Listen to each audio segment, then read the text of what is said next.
I just asked them, and they was like, well, they was like, we live in Alabama now, but they said you should go look. They said look up Tony Riley on Facebook, and that's what I did. So as soon as she said that, I looked him up, sent him the message, and added a friend request and everything. And that was yesterday when I was at work, and then when I got home and got back on Facebook, he sent me a message and said, "Hey, little brother." He was like, "Yeah, I remember you. I ain't seen you when you was, I remember you when you was a little boy and stuff." He used to play with you all the time. Yeah, and then I said, he was like, he said, "Well, give me a couple of days." He said, "I'm gonna help you find your father." And so he had tagged one of the pictures and said, and I started laughing when he said it, but he said, "Man," he said, "you look just like your father in this picture." And so then when he sent that, I replied under him and I said, "Yeah," I said, "a lot of people have been telling me that." I said, "Well, damn, I wish I could find that out for myself too and say the same thing." So then, I was on Facebook all day. I don't. Do you remember a lady named Sherry? She used to be my mother's friend as well. Used to braid my mother's hair. She said. Yeah, yeah. Right, Yeah, I Sherry. know. Yeah, Sherry was hitting me up and everything too, and so today I was just at work, just chilling and working and everything, and then I got this message from Tony, and then he said, "See, I told you I'll find your father," and left the number and said, "Call him now." And I just said, and I responded, I said, "Are you serious?" I said, "Oh my God, are you serious?"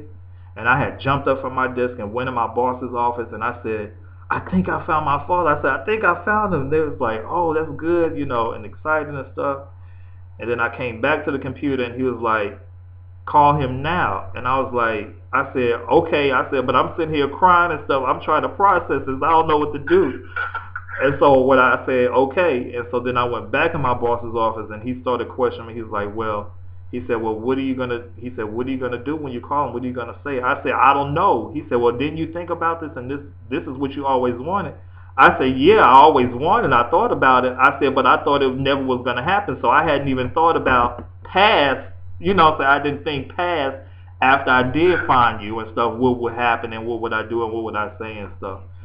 So then I was just sitting there talking to my boss, and then I came back to the computer, and then that's when Tony said something about, you said you didn't care if I was at work or something to call like call right now. Yeah, yeah. And then I said okay, and then my boss was like, he said, "I see you happy and stuff." He's like, "You can just go ahead and get off early and stuff because I see you excited and stuff." So I was like, "Yeah." And and he was like, "Well, why?" He said, "Well, what's stopping you from calling him right now?" I said, "Because I don't want to disturb nobody." I said, "I'll probably be crying and going crazy and stuff." And I said, "So I'd rather just wait till I get home and and just call and everything." So, man, I I just never thought this day would happen, man. My wife is just, I was in my bedroom just with the lights cut off, just crying. She walked in and out, "What you doing with the lights off?" "What you crying for?" And just laughing. She just don't know. Yeah. And this last 2 years have been kind of rough. But, it's just that I went part time with Feather Smith and been full time with them. I've been full time with them for 20 something years. Right. And just that the Lord had a vision for me, and I'm just starting to accomplish that and everything. So we've been building this company, uh, gas company out, actually. Oh, okay. Turning algae into gasoline. Right, right, right. So we're putting together this youth program also that's getting turning the drug dealers into businessmen. Wow. We asking them to keep the game, but change the product. Right, right. And so, my wife didn't seem to see the same vision that I did. So we've been going back and forth. I asked her to support me for a year. I I've been supporting them for 20-something years now. Right, right. So it's just been, it's just, you know, when you thought your life was settled and you did everything that he asked you to do, and then just have a whole other plan for you. Yep. Yes, sir. I'm sorry, man. It's just hard for me to. I know.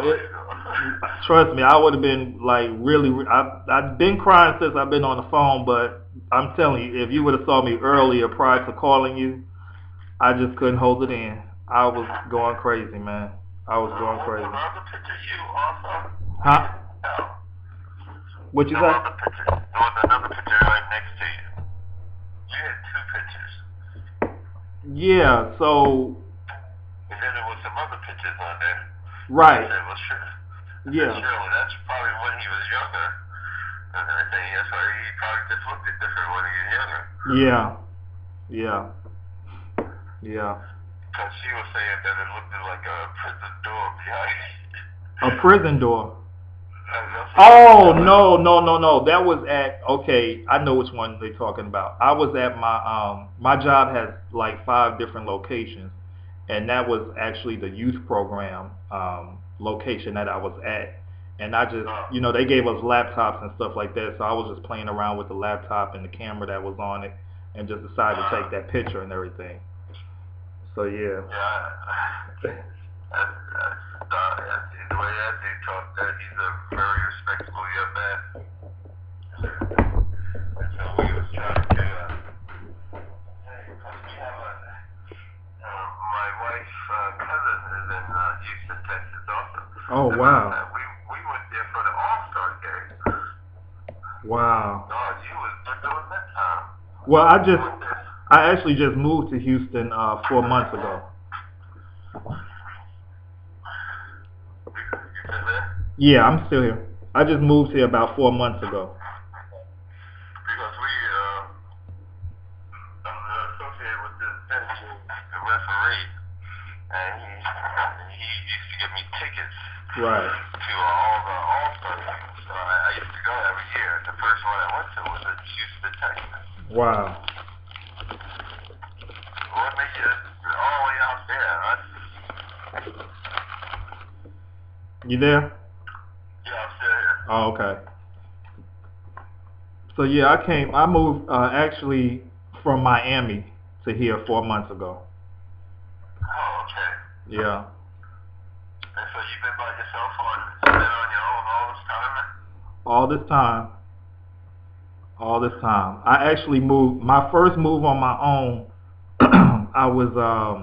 I had moved to DC, I think in 99 or 2000. I brung in a millennium in DC. Yeah, so I was in DC, and that was the first time I, you know, started being on my own and everything like that. So. What takes you to Houston? My job, because like I said, I've been in the field of HIV prevention for over 15 years, and every move that I made has been as a result of my job and stuff. So yeah. So. Because of your mother? Yes.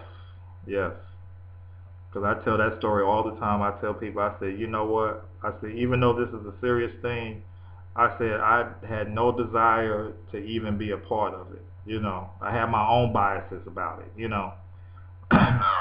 It's like, you know, Federal Express, when we first started shipping it, you know, they told us that they were going to be shipping and be aware of it. I mean, the first time a package came through, I touched it and the package was wet and everything, and I thought it was blood that had leaked out. My hand had a cut on it, and it just freaked me out. Oh, I just couldn't laugh. I was running all over the station. They was yelling down the belt, Kenny, it's just water. The can was wet. It was just water. I'm running around. I'm cussing.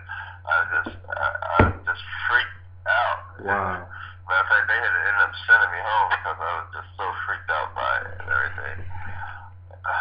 Wow. Because yeah, they had told me at one time that your mother had HIV, and so that's when I don't know what made me I started getting myself checked out and all Right. this other stuff. So I was saying that wasn't the case when we was together. Right. Right. And I always thought that I made one of the biggest mistakes in my life. And I always said that, you know, there was only one thing that I was ashamed of, and that was it right there. Yeah. Yeah. I mean, I you know, like I tell people, you know, I have my theories on how she got it. I mean, she was messing with somebody who I had heard that passed away from it too. So, and I know that person was doing drugs and stuff like that. So I don't know if they, you know, she caught it because she had sex with him or she was, you know, sharing needles and stuff like that. But it was one of the two. It was probably just sex, man. Your mother was a good woman. She was just trying to. She just didn't know where to turn. I mean, things were so wide open those days. She had to understand the times. Yeah. You know what? And that's what I had to basically.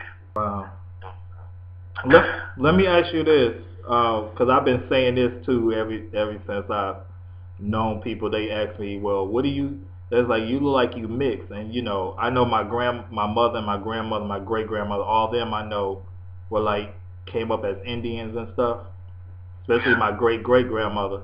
But then I always tell people that I'm half Jamaican too, and I didn't know. It was like, No, you're not that.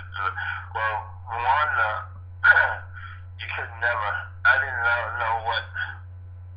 I know one that was half Indian and everything because to her grandfather, her mother, her grandfather, and everybody. right.